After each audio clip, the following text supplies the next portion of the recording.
Assalamualaikum warahmatullahi wabarakatuh. Perkenalkan, saya Nisrina Maulida Rahmawati dengan NPM 2420301093. Assalamualaikum warahmatullahi wabarakatuh. Salam sejahtera bagi kita semua. Alhamdulillahirabbil alamin, wassalatu wassalamu ala asrofil anbiya'i wal mursalin wa ala alihi wa sahbihi ajma'in, amma ba'du. Yang terhormat Bapak Hari Wahyono selaku pengampu mata kuliah retorika, yang saya hormati Kak Islam Muna, dan tidak lupa teman-teman Rombel C yang saya sayangi.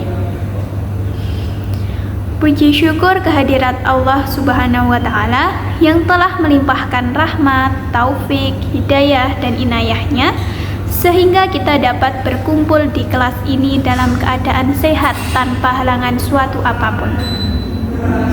Sholawat serta salam semoga tercurah kepada junjungan kita Nabi Agung Muhammad Sallallahu Alaihi Wasallam yang kita nantikan syafaatnya di yaumul qiyamah nanti. Amin amin ya robbal alamin. Hadirin yang berbahagia, pada kesempatan yang berbahagia ini, saya akan membawakan pidato dengan topik pendidikan karakter di tengah gempuran teknologi. Saat ini, kita menyaksikan bagaimana teknologi telah bertransformasi menjadi ruang interaksi utama bagi seluruh elemen masyarakat, khususnya generasi muda. Pertanyaannya bukan lagi apakah kita harus menggunakan gawai, melainkan bagaimana kita memastikan bahwa nilai-nilai karakter merupakan fondasi moral bangsa yang dipertahankan di tengah derasnya arus informasi saat ini. Hal ini penting karena tujuan utama pidato ini adalah untuk merumuskan strategi kolektif agar pendidikan karakter berfungsi sebagai sistem penyaring yang efektif demi mencetak generasi muda di era digital yang beretika dan bertanggung jawab. Hadirin yang berbahagia, setelah kita memahami bahwa isu ini adalah perkara mendesak, mari kita telaah realitas di mana teknologi telah berevolusi dari sekedar alat menjadi cermin identitas moral bagi seluruh elemen masyarakat. Tidak ada lagi dikotomi antara perilaku di dunia nyata dan di ruang siber. Apa yang kita unggah, sebarkan, dan komentari adalah representasi otentik dari karakter kita. Namun, kemudahan akses yang ditawarkan internet ternyata membawa erosi serius pada nilai-nilai fundamental. Terdapat 3 ancaman utama yang dihadapi. Yang pertama, erosi empati, di mana anonimitas semu memicu keberanian untuk melakukan cyberbullying dan ujaran kebencian, menunjukkan kegagalan dalam menghormati martabat sesama. Kedua, erosi integritas yang diuji melalui derasnya arus hoaks dan misinformasi, menuntut kita memiliki literasi digital kritis agar kita tidak menjadi penyebar kebohongan melainkan penyaring kebenaran. Tantangan ketiga adalah erosi ketekunan yang diakibatkan oleh budaya instan. Kemudahan digital mengikis penghargaan terhadap proses dan kerja keras yang termanifestasi dalam tindakan plagiarisme digital dan penjiplakan karya. Ketiga erosi karakter ini menunjukkan bahwa teknologi tidak hanya menantang pengetahuan kita, tetapi juga menguji moralitas kita. Pendidikan karakter.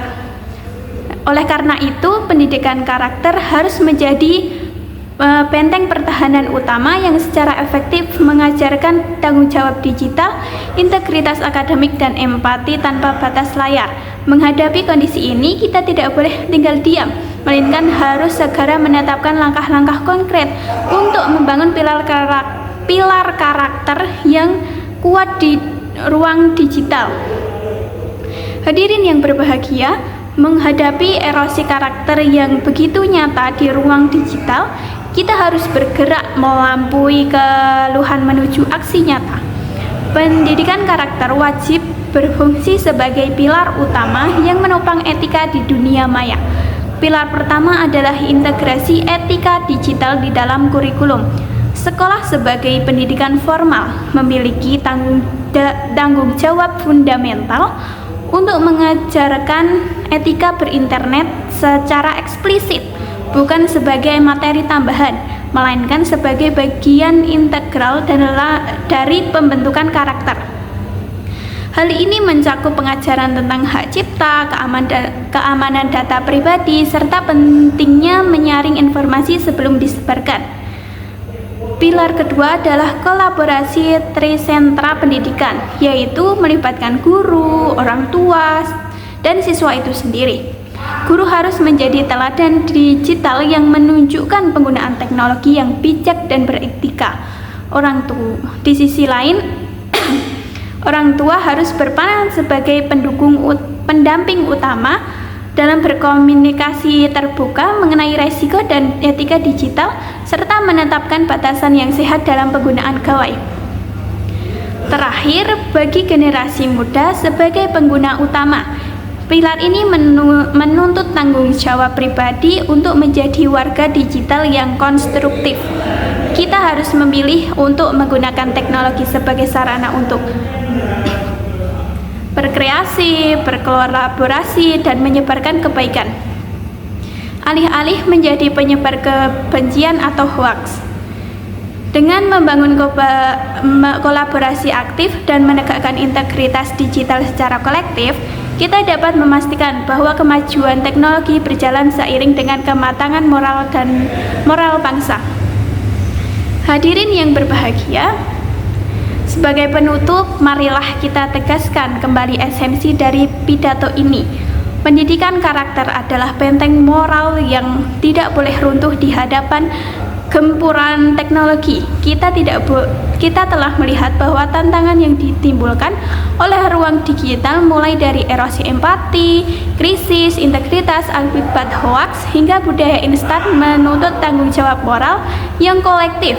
Oleh karena itu, mari kita jadikan momentum ini sebagai titik balik. Saya mengajak seluruh elemen masyarakat, terutama para pendidik dan generasi muda, untuk berkomitmen penuh menjalankan peran sebagai warga digital yang beretika. Mari kita gunakan teknologi dengan bijak, menjadikan gawai kita sebagai pena kebijaksanaan, bukan pedang yang melukai. Marilah kita tegakkan pilar etika digital agar kemajuan teknologi yang kita nikmati benar-benar berbanding lurus dengan kematangan karakter dan martabat bangsa. Demikian pidato yang dapat saya sampaikan.